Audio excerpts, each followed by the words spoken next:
Thank you for your talks earlier. Professor Pasquino, what do you think makes Emilia Romagna and this election different to the election in Umbria recently? First of all, Emilia Romagna was more important as a region than Umbria. It is more developed. It has governed by the left for a long period of time and in a very positive way. And in Emilia Romagna, there was a real challenge coming from Salvini. In Umbria, the region was less important.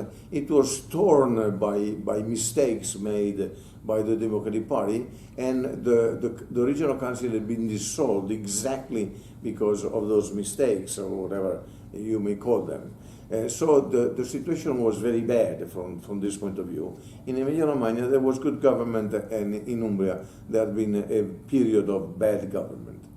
And now, Professor Frosini, what does the collapse of the five-star movement mean for national politics in Italy? Well, in one sentence, probably not all that much, in the sense that these were regional elections, both in Emilia-Romagna and also elections in Calabria.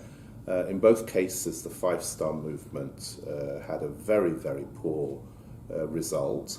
However, the national government is based on the confidence of the Chamber of Deputies and the Senate, and there, on the basis of the results of the elections of 2018, this five-star movement has, together with the Democratic Party, a majority. And my sneaky feeling is that because they're in such a weak situation politically, I don't think any of those senators or deputies would like to bring down the government and risk an early election.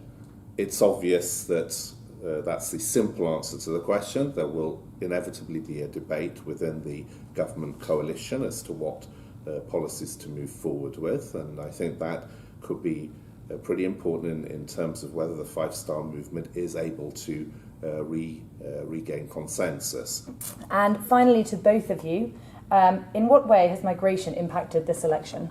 In my opinion, migration did not have a significant impact. First of all, because Emilia-Romagna is a hospitable region. Second, because most of the migrants have been in large way integrated into the political system, into the socio-economic system as well. And Salvini himself simply decided not to stress this issue that he would most certainly stress at the national level. If I were to evaluate the votes given by the migrants probably had no doubt that they had to vote for the incumbent president of the region. Yeah, I agree with what Professor Pasquino has just said. I have to say, however, that I am surprised. I would be intellectually dishonest if I didn't say that before the elections I thought the issue of migration, immigration and so on and so forth might have had a greater impact on the elections, and that's why personally I was quite worried that the centre-right led by Salvini would win the elections, maybe because of this issue.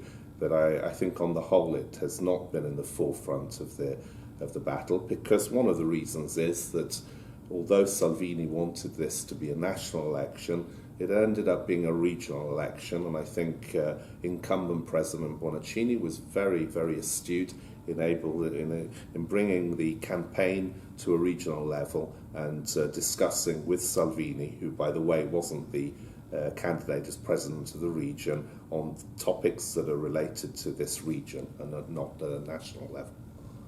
Fantastic. Thank you both for your talks and for the questions.